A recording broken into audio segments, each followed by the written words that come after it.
Hello everyone. Welcome to For Nurses Preparation YouTube channel. I am Neeraj Kumar Kathal. Today is 15 October 2022. Let's begin today's important nursing MCQs class for upcoming nursing recruitment exams. First question is medical treatment of coronary artery disease includes which of the following procedure? Coronary artery disease होने पर इन चारों में से कौन सा treatment as a medical treatment के रूप में इस्तेमाल किया जाता है? Option A cardiac catheterisation, option B oral medication administration, option C coronary artery bypass surgery, option D percutaneous transluminal coronary angioplasty.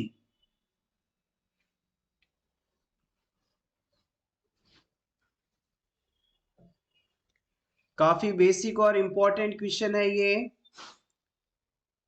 सबसे पहले तो आपको ये पता होना चाहिए कि कोरोनरी आर्टरी डिजीज होता क्या है। जैसे कि मान लीजिए ये किसी क्लाइंट का हार्ट है जो कि ऑब्लिक पोजीशन में right side of chest situated रहता है। इसे कोरोनरी आर्टरी ब्लड सप्लाई पहुंचाती हैं। अगर किसी वजह से इन कोरोनरी आर्टरीज के अंदर कोई थ्रोम्बस फॉर्मेशन हो जाए या फिर किसी एथेरोस्क्लेरोसिस के कारण प्लेक फॉर्मेशन के कारण इनकी नैरोविंग हो जाए, जिसके कारण जो ब्लड है आगे की तरफ मूव नहीं कर पाए, ब्लड का फ्लो हार्ट की तरफ नहीं हो पाए, तो ये कंडीशन जो है कोरोनरी आर्टरी डिजीज के नाम से जानी जाती है। अब इस कोरोनरी आर्टरी डिजीज के ट्रीटमेंट में हम इन चारों में से कौन से ऑप्शन को एज अ मेडिकल मेथड इस्तेमाल करते हैं, ये आपको बताना है सभी कोरोनरी आर्टरी डिजीज के ट्रीटमेंट में काम आने वाले प्रोसीजर्स। यस, आपका जवाब बिल्कुल सही है। Option B is correct here. जब क्लाइंट को आप ओरल रूट से मेडिसिन देते हैं, टैबलेट्स खिलाते हैं, तो इसे हम मेडिकल मैनेजमेंट के रूप में देखते हैं।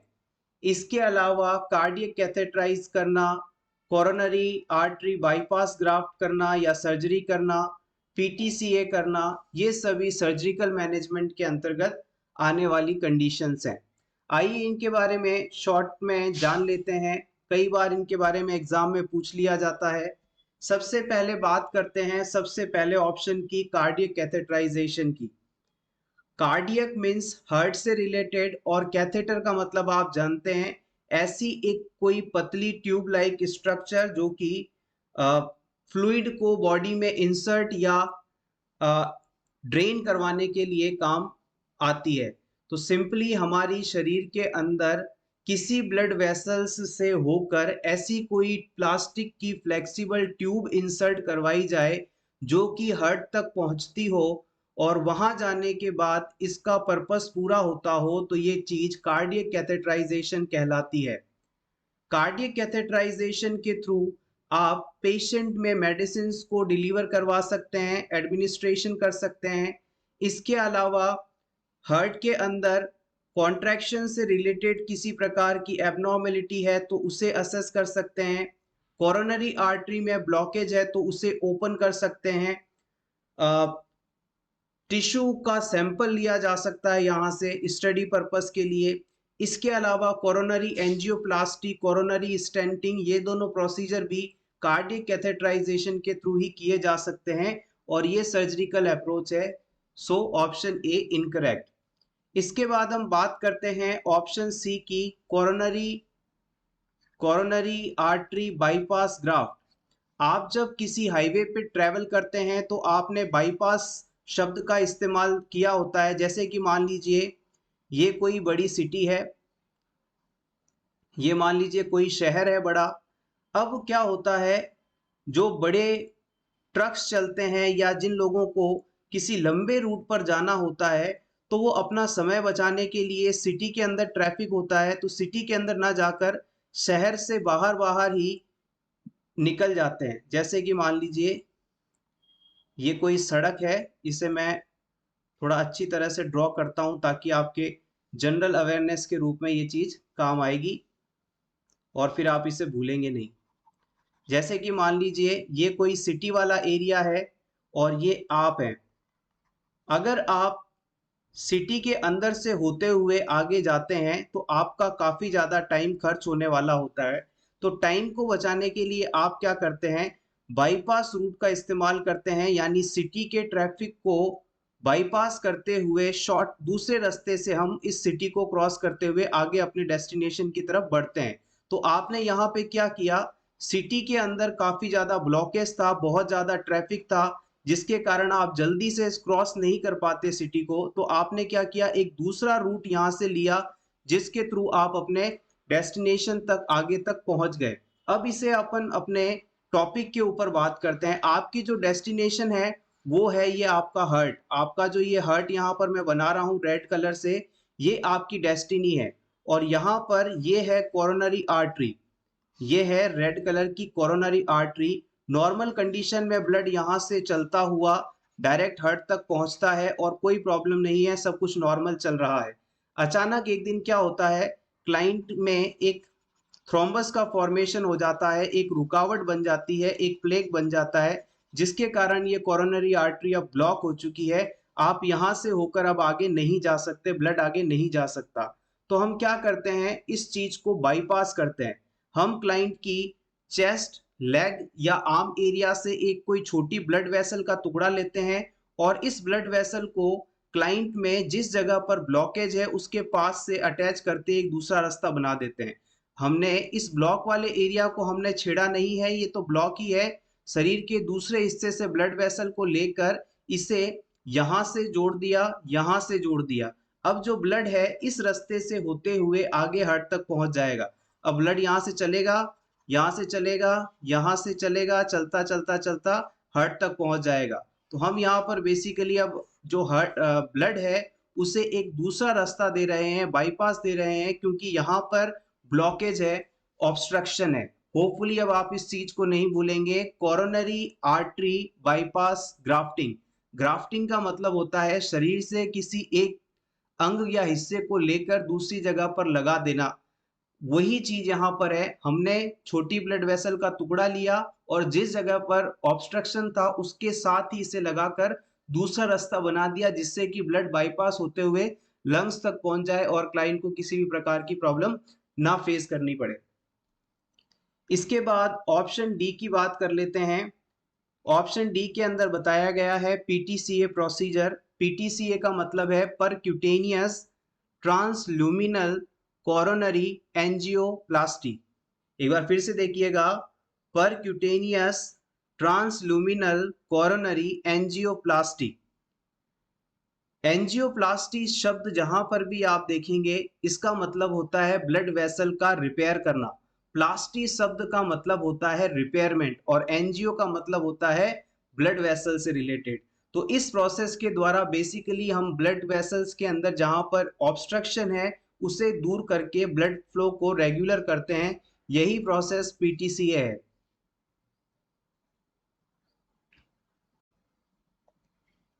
Next question, integumentary system include which organ.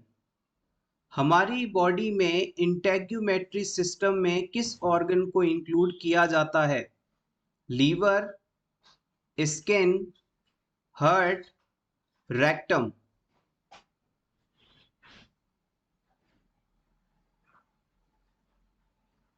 The right answer is option B, skin. Skin is a part of integumentary system. Option B is correct.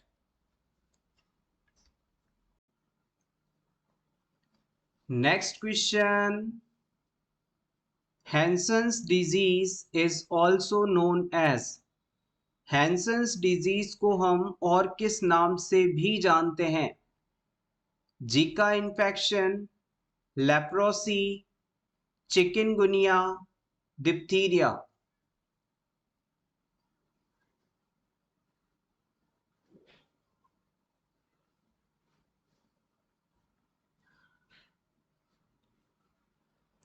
The right answer is option B. It is leprosy. Mycobacterium leprae द्वारा होने वाला disease है leprosy, और इसे Hansen नामक person ने discover किया था, ढूंढा था, खोजा था, इसलिए हम इसे हैंसन्स डिजीज के नाम से भी जानते हैं। हैंसन्स डिजीज में basically bacteria skin skin, nerve endings, eyes आदि को सबसे ज्यादा प्रभावित करता है। हिंदी में इसे हम कुष्ठ रोग के नाम से जानते हैं।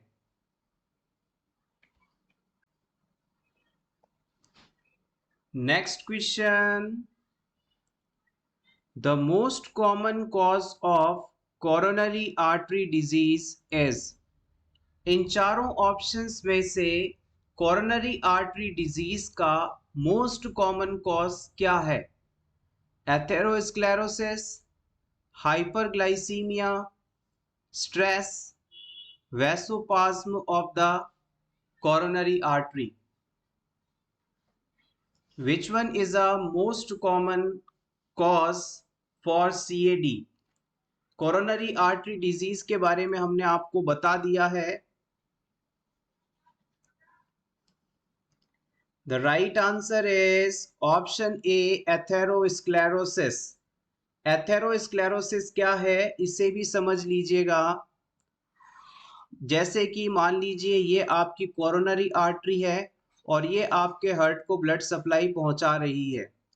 अगर इस कोरोनरी आर्टरी के अंदर फैट, कोलेस्ट्रॉल आदि डिपॉजिट होने लगे, चिपकने लगे, तो इससे एक प्लेग नामक स्ट्रक्चर का फॉर्मेशन होगा। अगर किसी कोरोनरी आर्टरी की दीवार पर फैट, कोलेस्ट्रॉल जैसे सब्सटेंस आकर चिपकने लगे, ये जो चीज है इसे आप प्लेग के नाम से जानेंगे। इस प्लेग फॉर्मेशन के कारण जो ब्लड यहां से होकर गुजर रहा था हार्ट की तरफ, ये अब पर्याप्त मात्रा में हार्ट तक नहीं पहुंच पाएगा, और यही कंडीशन कोरोनरी आर्टरी डिजीज कहलाती है। यहाँ पर ये जो प्लेग फॉर्मेशन हुआ है due to fat, cholesterol and other molecules adhesion, it is called atherosclerosis. Artery की दीवार पर अगर कोई प्लेग फॉर्मेशन होता है जिसके कारण ब्लड फ्लो में रुकावट हो, ब्लड वेसल्स की इलास्टिसिटी में डिक्रीजनेस देखी जाए, तो ये कंडीशन एथेरोस्क्लेरोसिस कंडीशन कहलाती है, और यही मोस्ट कॉमन कॉज माना जाता है कोरोनरी आर्टरी डिजीज का।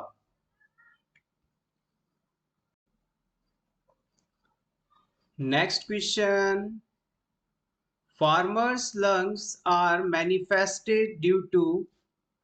किसी क्लाइंट में ऑक्यूपेशनल डिजीज फार्मर्स लंग किसके एक्सपोजर के कारण होता है, किससे संपर्क में आने के कारण होता है? Cotton dust, pollen, lead particles, grain dust.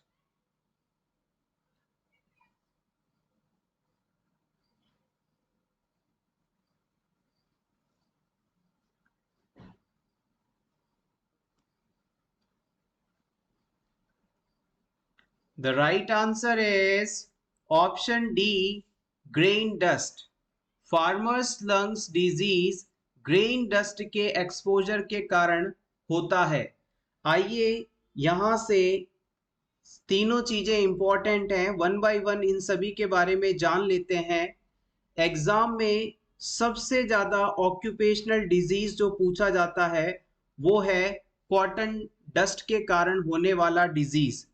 Cotton dust के कारण इसे हम कॉटन डस्ट में रहकर लगातार ब्रीथिंग के कारण क्लाइंट के लंग्स अफेक्ट होते हैं, और इस डिजीज कंडीशन को हम बायसिनोसिस के नाम से जानते हैं।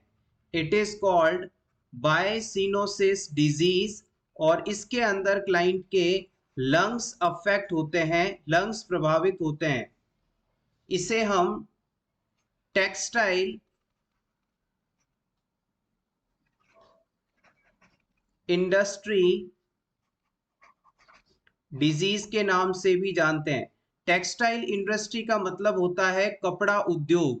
तो कॉटन से आप सभी जानते हैं क्लॉथ्स बनते हैं, कपड़े बनते हैं। तो इन मिलों के अंदर, कपड़ा मिलों के अंदर जो लोग काम करते हैं वो लगातार कॉटन डस्ट के संपर्क में आते हैं। इसके कारण उनके लंग्स प्रभावित होते हैं, उन्हें बाइसिनोसिस नामक डिजीज हो जाती है। सो इसे आप याद रखिएगा। नेक्स्ट हम बात करते हैं पोलन के एक्सपोजर में आने से कौन सा डिजीज हो सकता है। तो आप इसे हे फीवर के नाम से जानते हैं। आप इसे हे फीवर डिजीज के नाम से जानते हैं, या फिर इसे एलर्जिक राइनाइटिस भी कहा जा सकता है। नोट कर लीजिएगा, एलर्जिक राइनाइटिस। इसमें होता क्या है, जैसे ही कोई फ्लावर से जो पॉलन होता है वो अगर गलती से हमारी बॉडी के अंदर चला जाए ड्यू टू रेस्पिरेटरी ट्रैक, तो हमारा इम्यून सिस्टम इसे कोई फॉरेन पार्टिकल मान लेता है, इसे शरीर के लिए खतरा मान लेता है और इससे फाइट के लिए एक रिस्पॉन्स शो करता है, जिसके कारण हमारी बॉडी में एलर्जिक रिएक्शंस डेवलप होती हैं और ये कंडीशन हे फीवर या एलर्जिक राइनाइटिस कहलाती है। इसमें बेसिकली हमारा जो रेस्पिरेटरी ट्रैक्ट है उसके अंदर इन्फ्लामेशन हो जाती है, आंखों में जलन और पानी होता है, छींकें आती हैं। ये सभी फाइंडिंग्स यहाँ से देखने को मिलती हैं। लेड पार्टिकल से लेड पॉइजनिंग हो सकती है। लेड को आप पीबी के नाम से जानते हैं। लास्ट है important, grain dust. Grain dust जो है, ग्रेन डस्ट के एक्सपोजर में आने से फार्मर्स लंग्स डिजीज हो जाता है। फार्मर्स लंग्स डिजीज हो जाता है। इसे आप ग्रेन फीवर के नाम से भी जानते हैं। इसे आप ग्रेन फीवर डिजीज के नाम से भी जानते हैं। इस डिजीज के होने पर क्लाइंट के चेस्ट में टाइटनेस देखने को मिलती है, रेस्पिरेशन में वीजिंग साउंड देखने को मिलता है जो कि अस्थमा के पेशेंट में देखने को मिलता था। इसके अलावा क्लाइंट में प्रोडक्टिव कफ होता है, यानी बहुत ज्यादा कफ बनता है। आंखों में और नोज एरिया में इरिटेशन रहती है, जलन रहती है और रेस्पिरेटरी प्रॉब्लम्स क्लाइंट को फेस करनी पड़ती है। तो ये सभी फाइंडिंग्स यहाँ से इंपॉर्टेंट है। एक बार फिर से क्विकली रिवाइज कर लेते हैं। जो लोग कपड़ा फैक्ट्री में लंबे समय से काम कर रहे हैं वो कॉटन डस्ट के संपर्क में आते हैं और इससे उनके लंग्स प्रभावित होते हैं और ये डिजीज बाइसिनोसिस के नाम से जानी जाती है। इसे हम टेक्सटाइल इंडस्ट्री हजार्ड या टेक्सटाइल इंडस्ट्री डिजीज के नाम से भी जानते हैं। इसके बाद जो फ्लावर्स के पॉलन पार्टिकल्स होते हैं वो अगर गलती से हमारी बॉडी में एंटर हो जाएं और हमारी बॉडी का इम्यून सिस्टम इसे थ्रेट मान ले, तो ये हमारे शरीर द्वारा यहाँ पर फाइटिंग के लिए एक एबनॉर्मल रिस्पॉन्स शो किया जाएगा। ये कंडीशन हे फीवर कहलाती है। ग्रेन डस्ट के संपर्क में आने से लगातार फार्मर्स लंग डिजीज हो जाता है, इसे आप ग्रेन फीवर भी कहते हैं। इसमें रेस्पिरेशन डिफिकल्टी, चेस्ट टाइटनेस और वीजिंग जैसे सिम्टम्स देखने को मिलते हैं। Next question, what is the main reason for angina pectoris disease. Angina pectoris disease का सबसे बड़ा कारण क्या है, ये आपको बताना है। ये न्यूरोलॉजिकल डिजीज है, गैस्ट्रिक डिजीज है, रेस्पिरेटरी डिजीज है या कार्डियक डिजीज है।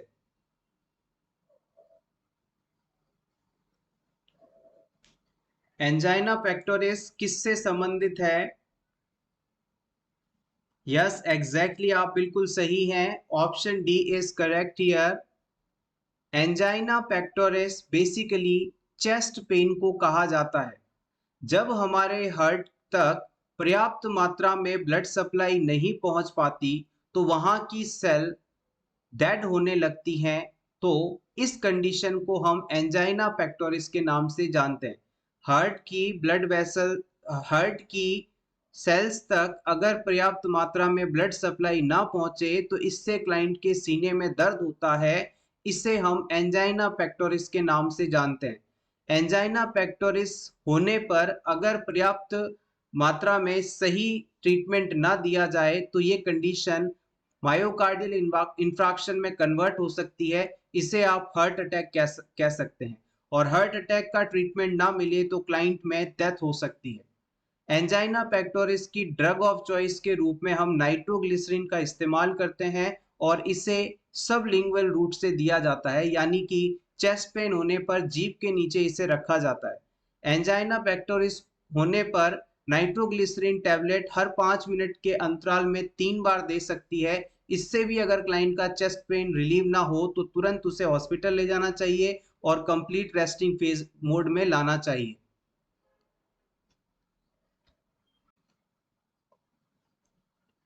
Next question, test used for sperm motility. किसी पेशेंट में स्पर्म्स मोटाइल है या नहीं, यानी मूवमेंट कर पाने में समर्थ है या नहीं, इस चीज का असेसमेंट किस टेस्ट द्वारा किया जा सकता है? Rubin test, Allen test, Sims Huhner test, Phalen test.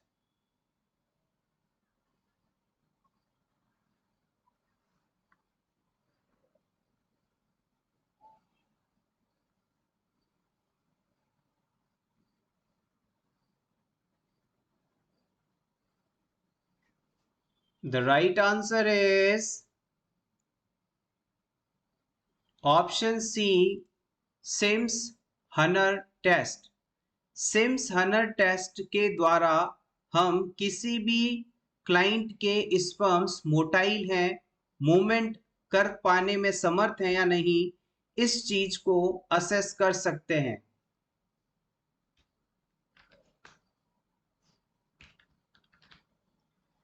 आइए वन बाय वन सभी टेस्ट के बारे में क्विकली रिवाइज कर लें।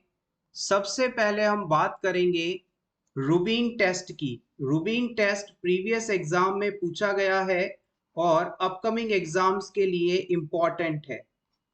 रूबिन टेस्ट, सबसे पहले इस टेस्ट को किसने डिस्कवर किया था, किसने दिया था, उनका नाम यहां से इंपॉर्टेंट है। इशिडोर क्लिंटन रूबिन। इशिडोर क्लिंटन रूबिन, ये इन्होंने रूबिन टेस्ट दिया था। ये अमेरिकन गायनेकोलॉजिस्ट थे। आप चाहें तो इसे नोट कर लीजिएगा। दे आर अमेरिकन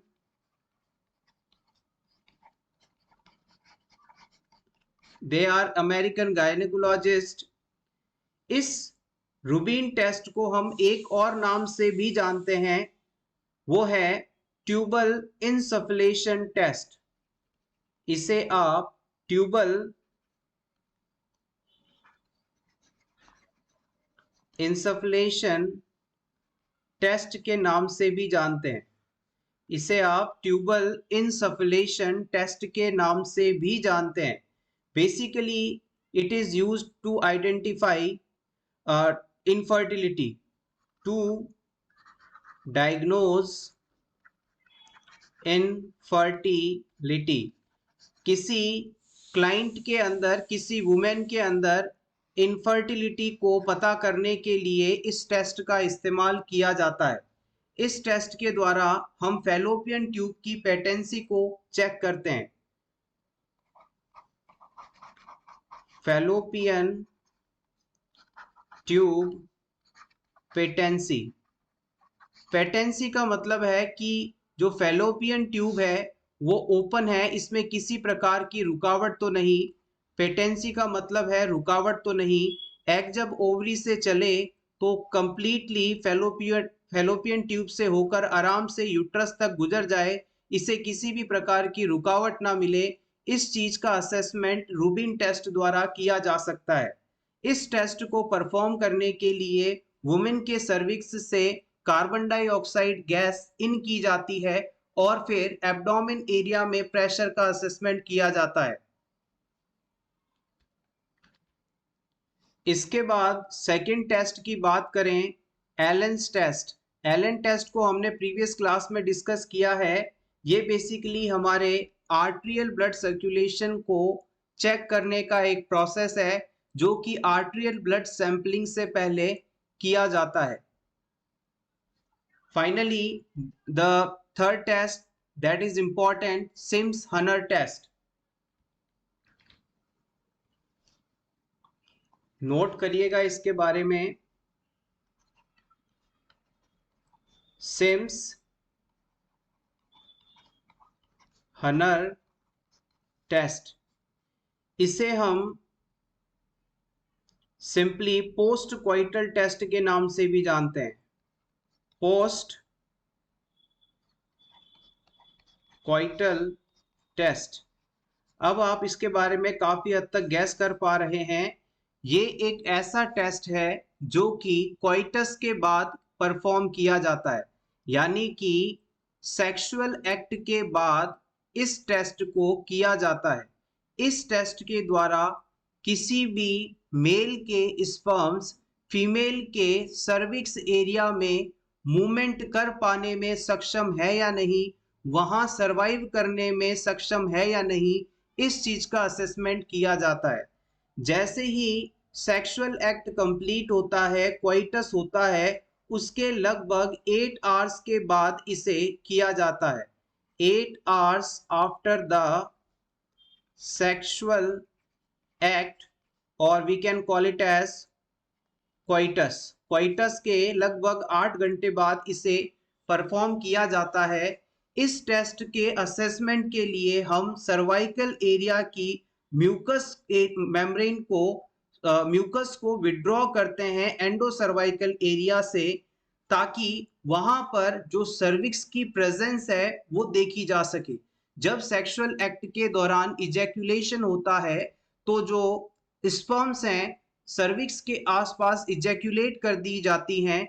हम इस एक्ट के लगभग 8 घंटे बाद सर्वाइकल के एंड पार्ट से एंडोसर्वाइकल एरिया से म्यूकस को एज अ सैंपल लेते हैं और वहां पर स्पर्म की प्रेजेंस को आइडेंटिफाई करते हैं।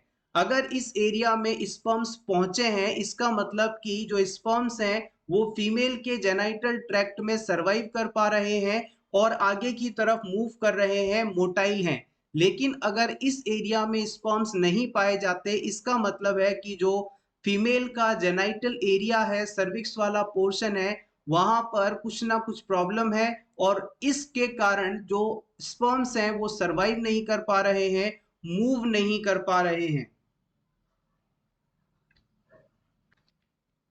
Hopefully this is clear. अब हम बात करते हैं ऑप्शन 4 में बताए गए फैलन टेस्ट की। ये भी इंपॉर्टेंट है और प्रीवियसली पूछा भी गया है, इसके बारे में भी नोट कर लीजिए थोड़ा सा। फैलन टेस्ट, फैलन टेस्ट को आप कई बार फैलेंस मैन्यूअर के नाम से भी जानते हैं। फैलेंस मैन्यूअर भी इसे कहा जाता है। इस टेस्ट के द्वारा बेसिकली हम कार्पल टनल सिंड्रोम को आइडेंटिफाई करते हैं। To assess carpal tunnel syndrome. Carpal tunnel syndrome के बारे में तो आप सभी जानते ही होंगे। हमारी जो रिस्ट एरिया में हमारी जो रिस्ट एरिया के अंदर मीडियन नर्व पाई जाती है, अगर इसमें लगातार कंप्रेशन हो, दबाव रहे, तो उसके कारण हमारे हाथों के अंदर नमनेस, टिंगलिंग डेवलप हो जाती है। ये कंडीशन कार्पल टनल सिंड्रोम के नाम से जानी जाती है और इस कंडीशन के असेसमेंट के लिए फैलन टेस्ट करवाया जाता है, जिसमें क्लाइंट को उसके हाथों को रिस्ट एरिया से फ्लेक्स करके नीचे की तरफ बेंड करते हुए 1 से 2 मिनट तक रखने के लिए कहा जाता है। अगर इस पोजीशन में रहने के दौरान क्लाइंट की फिंगर टिप्स या टोस थम्स के ऊपर नमनेस क्रिएट हो, टिंगलिंग सेंसेशन डेवलप हो, तो इसका मतलब है कि क्लाइंट में कार्पल टनल सिंड्रोम है।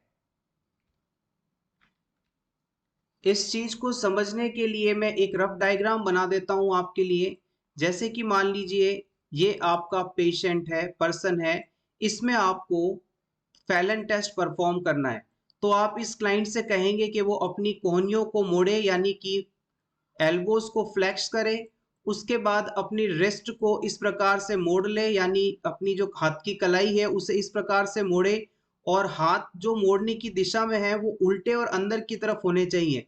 जैसे आप सीधे खड़े होकर नमस्ते करते हैं उससे जस्ट ऑपोजिट पोजीशन है ये। इसमें हाथ, आपकी जो उंगलियां हैं वो नीचे पैरों की तरफ रहनी चाहिए, और हाथ की हथेली जो है वो बाहर की तरफ होनी चाहिए, यानी आपके हाथों का जो पीछे वाला हिस्सा है ये आपस में एक दूसरे को टच करेगा और आपकी उंगलियां नीचे की तरफ रहेंगी।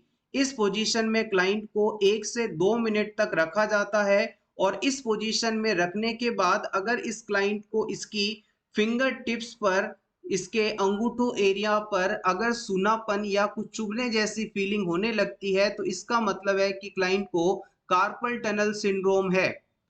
Take screenshot for your revision.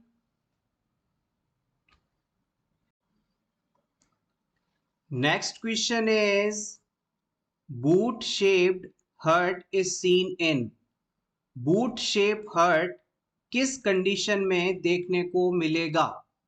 जब किसी पेशेंट में आप चेस्ट एक्सरे करवाएं और चेस्ट एक्सरे के अंदर अगर उसके हर्ट वाले एरिया में बूट शेप हर्ट देखने को मिले, जो बूट आप पैरों में पहनते हैं, जो जूते आप पैरों में पहनते हैं, इस प्रकार से यदि हर्ट दिखाई देता है तो ये किस कंडीशन के, किस डिजीज के होने का इंपॉर्टेंट इंडिकेटर है? Option A ASD, atrial septal defect. Option B VSD, ventricular septal defect. Option C PDA, patent ductus arteriosus. Option D TOF, tetralogy of Fallot.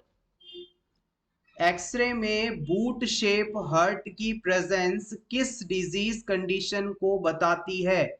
और ये क्वेश्चन एम्स नॉरसेट एग्जाम ने image based question के रूप में previously पूछा था। इसके अलावा कई और नर्सिंग एग्जाम्स में इस क्वेश्चन को पूछा गया है, सो ये अपकमिंग एग्जाम्स के लिए काफी ज्यादा इंपॉर्टेंट है।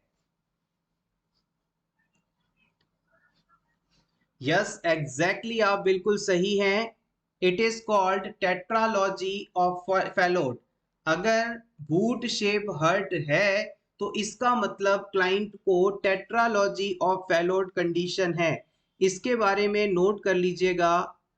TOF का फुल फॉर्म होता है टेट्रालॉजी ऑफ फैलोट।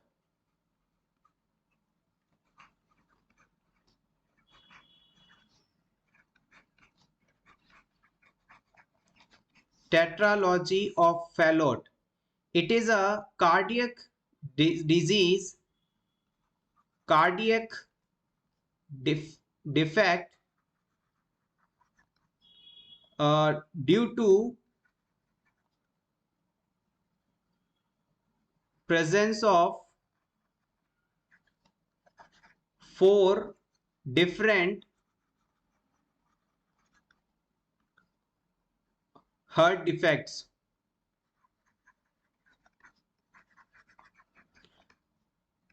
अगर किसी व्यक्ति में 4 हर्ट डिफेक्ट एक साथ मौजूद हो तो इसे हम टेट्रालॉजी ऑफ फैलोट के नाम से जानते हैं।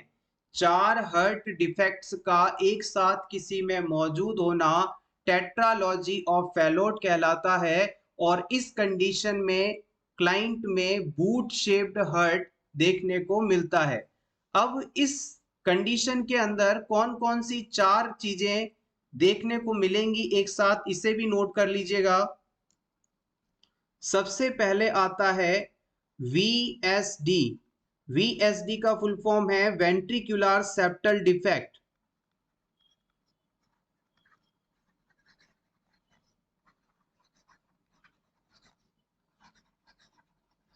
सबसे पहला हो गया वेंट्रिकुलर सेप्टल डिफेक्ट। इसके बाद आता है overriding of aorta,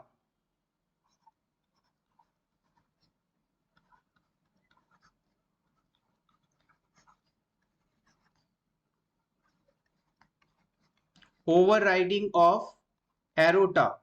थर्ड आता है pulmonary stenosis,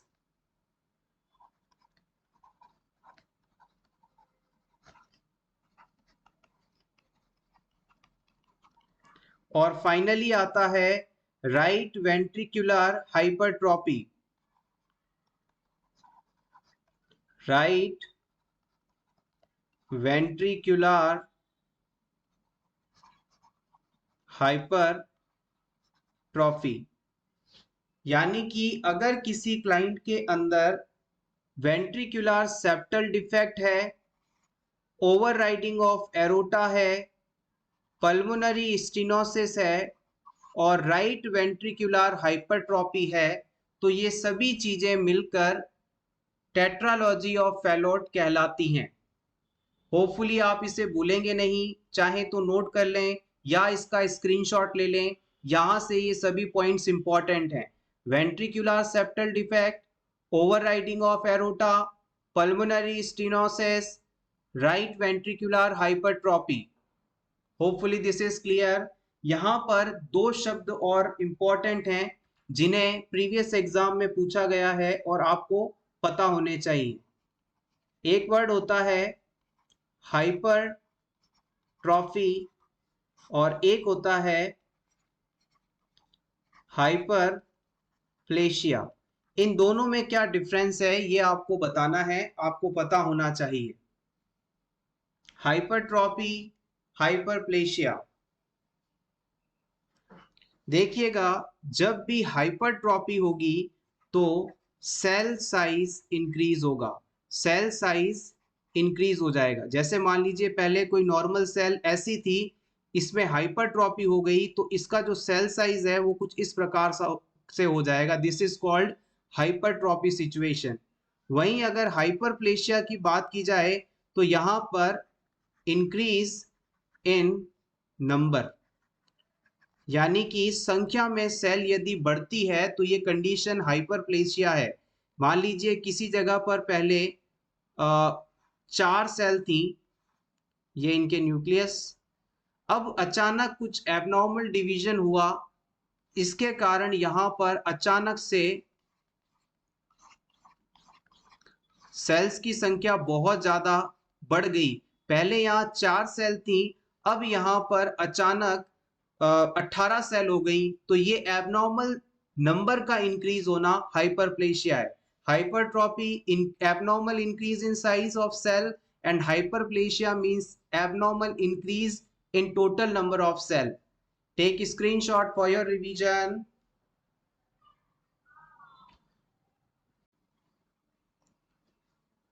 Next question. Lack of oxygen in blood stream is. अगर किसी व्यक्ति के ब्लड स्ट्रीम में ऑक्सीजन की कमी हो जाए तो ये कंडीशन क्या कहलाती है? Apnoea, cyanosis, anoxia, anoxaemia. Blood stream के अंदर, ब्लड वेसल के अंदर मौजूद ब्लड में ऑक्सीजन की कमी हो रही है, इसके लिए आपको सही शब्द सेलेक्ट करना है। सबसे पहले जो ऑप्शन लिखा गया है, एपनिया का मतलब होता है सीजेशन ऑफ रेस्पिरेशन, या फिर सिंपली आप इसे लिख लें लैक ऑफ रेस्पिरेशन। अगर किसी व्यक्ति में सांस नहीं आ रहा है, ब्रीथिंग नहीं हो रही है, तो ये कंडीशन एपनिया कहलाती है। सो ये ऑप्शन नहीं हो सकता। सेकंड टर्म आती है साइनोसिस। साइनोसिस के बारे में लिख लीजिएगा, it is a bluish discoloration of skin due to lack of oxygen. अगर किसी व्यक्ति के शरीर में ऑक्सीजन की कमी हो गई और उसके कारण शरीर का वह हिस्सा नीला पड़ जाए तो ये कंडीशन साइनोसिस कहलाती है। तो ये भी आपका ऑप्शन नहीं हो सकता। इसके बाद हम बात करते हैं थर्ड ऑप्शन की, जो है एनोक्सिया। एनोक्सिया को हम हाइपोक्सिया के नाम से भी जानते हैं, ऑल्सो नोन एज हाइपोक्सिया। इसे हम हाइपोक्सिया के नाम से जानते हैं और इसका मतलब होता है lack of oxygen in body tissue. Lack of oxygen in body tissue. गौर कीजिएगा, यहीं पर सारा एक नंबर का मसला है। अगर क्लाइंट के बॉडी टिश्यू के अंदर ऑक्सीजन की कमी होती है तो इस कंडीशन को आप हाइपोक्सिया या एनोक्सिया के नाम से जानते हैं। अब आखिरी जो ऑप्शन बचता है वो आपका बिल्कुल सही आंसर है और इसके बारे में नोट कीजिएगा। एनोक्सीमिया को आप हाइपोक्सीमिया के नाम से भी जानते हैं। जिस शब्द के पीछे आपको ईमिया वर्ड लिखा मिल जाए तो इसका मतलब वो ब्लड से संबंधित है, इसे भी नोट कर लीजिएगा। Emia is a suffix that pertaining to blood, यानी कि ईमिया शब्द ब्लड को बताता है। तो यहां पर आप लिखें it is lack of oxygen in blood.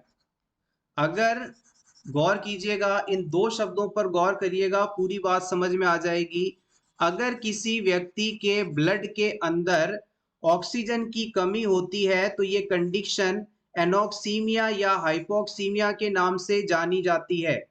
वहीं अगर किसी व्यक्ति के शरीर में बॉडी टिश्यू के अंदर ऑक्सीजन की कमी होती है तो ये कंडीशन एनोक्सिया या हाइपोक्सिया के नाम से जानी जाती है। होपफुली अब ये कंफ्यूजन आपको नहीं रहेगा। एनोक्सिया मतलब बॉडी टिश्यू के अंदर ऑक्सीजन की कमी।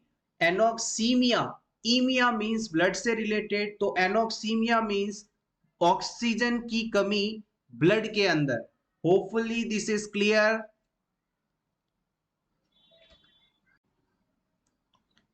Next question, breast feeding is not recommended for mothers who have. इनमें से किस कंडीशन के होने पर मदर ब्रेस्ट फीडिंग नहीं करवा सकती? Option A hepatitis C, option B tuberculosis, option C diabetes, option D HIV.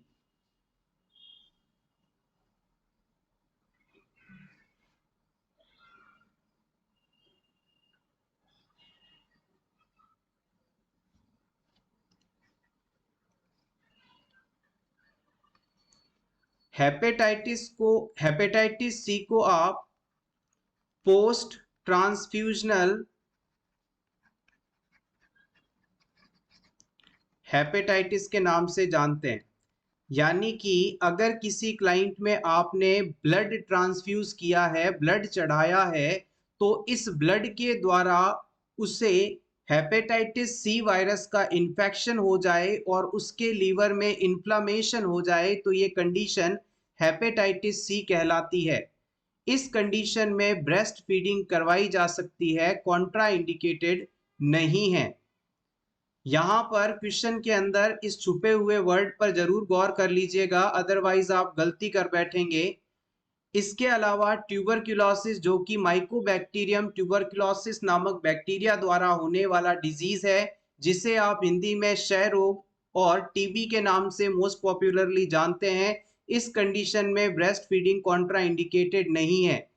Diabetes वाले पेशेंट करवा सकते हैं ब्रेस्ट फीडिंग, इसमें कोई प्रॉब्लम नहीं है। तो फाइनली हमारे पास एक ही ऑप्शन बचता है, वो है ऑप्शन डी एचआईवी। अगर किसी क्लाइंट को ह्यूमन इम्यूनो डेफिशिएंसी वायरस का इन्फेक्शन हो चुका है, अगर किसी क्लाइंट को एड्स जैसा डिजीज हो चुका है, तो वो अपने बच्चे को ब्रेस्ट फीड नहीं करवा सकती। ये कंडीशन कॉन्ट्रा इंडिकेटेड मानी जाती है। नर्सिंग कॉम्पिटिटिव एग्जाम्स के अंदर प्रीवियस पेपर्स को यदि देखा जाए तो 3 चीजें इंपॉर्टेंटली ब्रेस्ट फीडिंग नहीं करवाएंगे इससे संबंधित क्वेश्चन के रूप में पूछी गई हैं, जिनमें सबसे पहले है HIV, फिर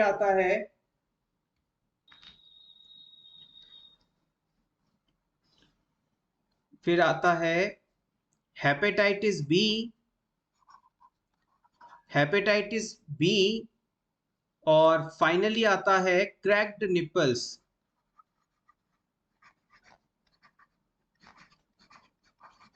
अगर किसी मदर के ब्रेस्ट निपल्स अगर फटे हुए हैं, उनमें दरार है, क्रैक्ड हैं, तो मदर ब्रेस्ट फीड नहीं करवाएगी। इसके अलावा अगर मदर हेपेटाइटिस बी पॉजिटिव है, HG हेपेटाइटिस बी पॉजिटिव है, तो वो ब्रेस्ट फीडिंग नहीं करवाएगी। और HIV जो है, HIV सफरिंग मदर भी ब्रेस्ट फीडिंग नहीं कराएगी। ये तीनों चीजें ब्रेस्ट फीडिंग को कॉन्ट्रा इंडिकेटेड करती हैं और प्रीवियसली पूछी भी गई हैं। आप चाहें तो इसका स्क्रीनशॉट ले सकते हैं। Next question, expulsion of cervical mucus plug mixed with blood is called. आइए इस क्वेश्चन को थोड़ा डायग्राम के थ्रू समझ लेते हैं। जैसे कि मान लीजिए ये कोई प्रेग्नेंट वुमेन है और ये उसका यूट्रस है और ये उसका सर्विक्स एरिया है। अगर इस वुमेन के सर्विक्स एरिया के अंदर बात की जाए तो एक म्यूकस से बना प्लग होता है, म्यूकस से बना एक ढक्कन होता है जो कि प्रेगनेंसी के दौरान यूट्रस की ओपनिंग को बंद करके रखता है, क्लोज करके रखता है, ताकि यूट्रस के अंदर मौजूद एमनियोटिक फ्लूइड जो है सर्विक्स वेजाइना के थ्रू बाहर ना आ जाए, बच्चे के पास ही रहे। ये है यूट्रस और ये मान लीजिए आपका बेबी है और ये यहाँ से अम्बिलिकल कॉर्ड प्लेसेंटा से अटैच्ड है। अब इस सर्विक्स में एक प्लग लगा हुआ है, इसे नाम दे दीजिए आप चाहें तो म्यूकस प्लग। ये म्यूकस प्लग इस एमनियोटिक फ्लूइड को बाहर नहीं आने देता, रोक कर रखता है। अब आपको बताना है कि डिलीवरी से पहले, डिलीवरी से कुछ समय पहले अचानक ये म्यूकस प्लग यहाँ से बाहर निकल जाता है और इसके बाहर निकलते ही जितना भी एमनियोटिक फ्लूइड है ये भी इसके साथ साथ बाहर की तरफ वेजाइना से बाहर निकल जाता है। तो ये जो प्रोसेस है ये क्या कहलाता है? Hopefully this is clear. Option A कहता है bleeding per vagina, option B कहता है bag of water, option C कहता है शो, ऑप्शन डी कहता है cervical secretion. What exactly mean of this process? What exactly the name of this process? Expulsion of cervical mucus plug just before the delivery and it is found mixed with the blood. It is known as, excellent guys, the right answer is option C. It is called show. जब mucus plug cervix area से बाहर निकलता है और उसके साथ amniotic fluid भी बाहर आ जाता है जस्ट बिफोर डिलीवरी, तो इस कंडीशन को हम शो के नाम से जानते हैं। Hopefully this is clear.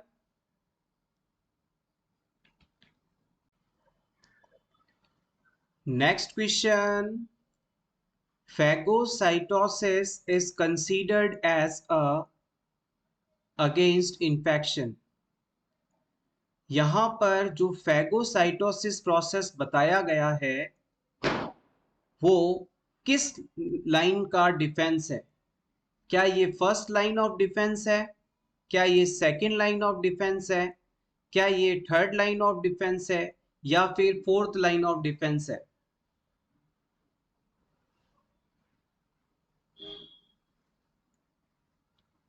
हमारी बॉडी के अंदर फैगोसाइटिक सेल्स पाई जाती हैं जो कि शरीर में आने वाली किसी भी हार्मफुल माइक्रो ऑर्गेनिज्म को आइडेंटिफाई करके उसे डिस्ट्रॉय करती है।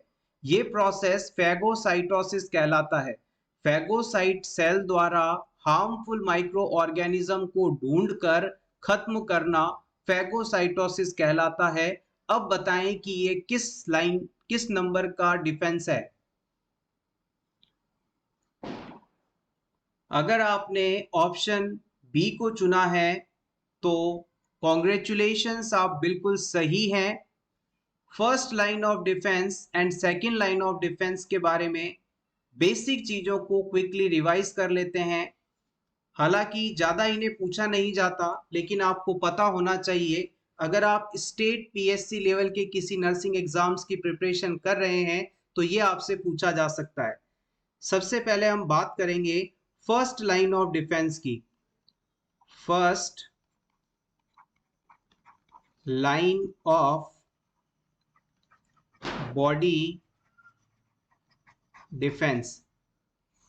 First line of body defence का मतलब है हमारे शरीर के ऊपर पाए जाने वाला ऐसा सुरक्षा कवच जो कि किसी भी हार्मफुल पैथोजन को, किसी भी फॉरेन सब्सटेंस को जो कि हमें नुकसान पहुंचा सकते हैं, उन्हें शरीर में एंटर ही ना होने दे। तो first line of body defence वह सिस्टम है जिससे जो कि किसी भी हार्मफुल एजेंट को बॉडी में एंटर होने से ही रोकता है। इसके बारे में नोट करिएगा। इसे हम आउटसाइड डिफेंस सिस्टम के नाम से भी जानते हैं। It is also called outside defence system. Outside defence system, इसके अंदर it include physical and chemical barrier, physical and chemical barriers always ready to defend body from infection। Physical and chemical barriers इसमें आते हैं जो कि always defend body from infection. They protect, ये easy रहेगा, protect body from infection, simple रहेगा। यानी कि first line of body defence के अंदर फिजिकल और केमिकल बैरियर्स को इंक्लूड किया जाता है जो कि हमारे शरीर को इन्फेक्शन से बचाते हैं। इसे हम आउटसाइड डिफेंस सिस्टम के नाम से भी जानते हैं। अब इसके अंदर एग्जाम्पल की बात कीजिएगा। एग्जाम्पल क्या क्या है इसके, यहां से क्वेश्चन बन सकता है। इसमें आपकी सबसे इंपॉर्टेंट, और इसे प्रीवियसली पूछा भी गया है, फर्स्ट लाइन ऑफ डिफेंस के अंदर किसे इंक्लूड करते हैं, तो सबसे पहले आपकी आती है skin. Skin is a first line of body defence. इसके बाद आपके आते हैं टीयर्स, यानी आपकी आंखों से निकलने वाले आंसू। इसके अंदर एंटी बॉडीज होते हैं, इम्यूनोग्लोबुलिन होते हैं जो कि आपकी बॉडी को इन्फेक्शन से प्रिवेंट करते हैं। इसके बाद म्यूकस भी इसमें इंक्लूड किया जा सकता है। सीलिया, जो छोटे छोटे हेयर लाइक स्ट्रक्चर आपकी बॉडी के अंदर पाए जाते हैं। स्टमक एसिड भी इसके अंदर आप लिख सकते हैं। स्टमक एसिड भी first line of body defence है, जो कि खाने के साथ जैसे ही कोई हार्मफुल माइक्रो ऑर्गेनिज्म हम फूड के साथ इंटेक कर लेते हैं तो उस माइक्रो ऑर्गेनिज्म को, हाइड्रोक्लोरिक एसिड है, तुरंत स्टमक के अंदर ही जला देता है, खत्म कर देता है। तो ये सभी चीजें यहाँ से इंपॉर्टेंट हैं। इसके अलावा डब्ल्यूबीसी का जो टाइप है, डब्ल्यूबीसी का टाइप है न्यूट्रोफिल। ये सबसे पहले किसी भी इंफेक्शन के शरीर में एंटर होते ही उससे जाकर लड़ती है, उसे न्यूट्रलाइज करने की कोशिश करती है। ये सबसे इंपॉर्टेंट है। Hopefully this is clear. अब हम बात करते हैं नेक्स्ट टाइप की, second line of body defence की। नेक्स्ट लिखिएगा, second line of body defence. Second line of body defence. Second line of body defence, इसके अंदर इन्फ्लामेटरी प्रोसेस और फैगोसाइटोसिस आता है। इसके अंदर दो चीजें इंपॉर्टेंटली आती हैं। सबसे पहले लिखिएगा inflammatory response, it includes inflammatory response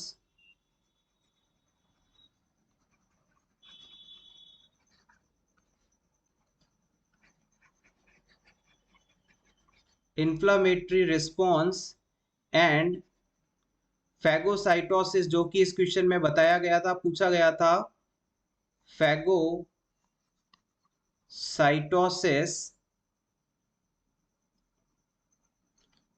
यहां पर दो चीजें इंपॉर्टेंट रहेंगी। ये सिस्टम उस समय एक्टिवेट होता है जबकि हमारा first line of body defence fail हो जाता है। इसे भी नोट कर लीजिएगा। It acts when first body defence fail. जब फर्स्ट बॉडी डिफेंस फेल हो जाता है and harmful micro organism enters the body. अगर हमारे शरीर के पहले सुरक्षा कवच को तोड़कर कोई हार्मफुल सब्सटेंस बॉडी में आ जाए तो इस सिचुएशन में second line of defence system काम करता है और इसके अंदर फैगोसाइटोसिस और इन्फ्लामेटरी प्रोसेस अपना काम करती हैं। ये प्रोसेस बेसिकली नॉन स्पेसिफिक डब्ल्यूबीसीज के द्वारा किया जाता है, यानी कि पहले राउंड के फेल होते ही जितने भी प्रकार की डब्ल्यूबीसीज हैं, पांचों प्रकार की डब्ल्यूबीसी आकर अटैक करती हैं और फिर इस इंफेक्शन को न्यूट्रलाइज करती हैं। Hopefully this is clear.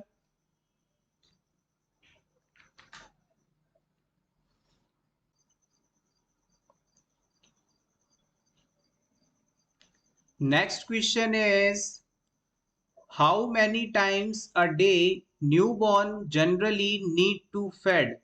किसी न्यूबॉर्न बेबी को दिन में कितनी बार ब्रेस्ट फीडिंग करवानी चाहिए, ये आपको बताना है। 5 to 6 times, 3 to 4 times, 8 to 12 times, 9 to 10 times.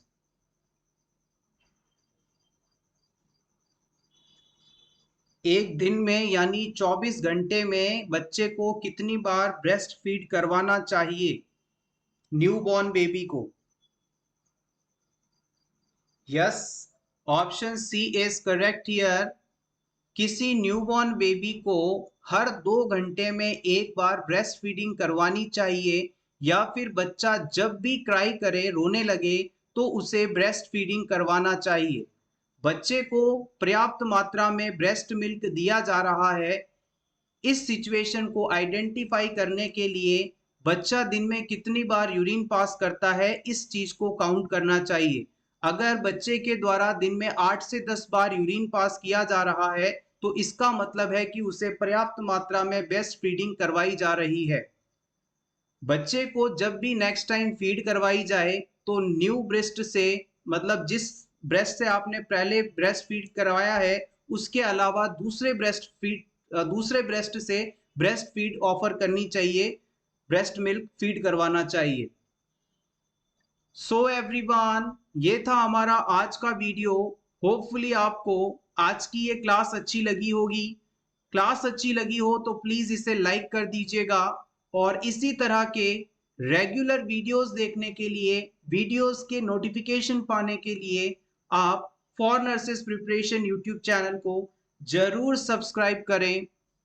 Thank you so much everyone, best of luck.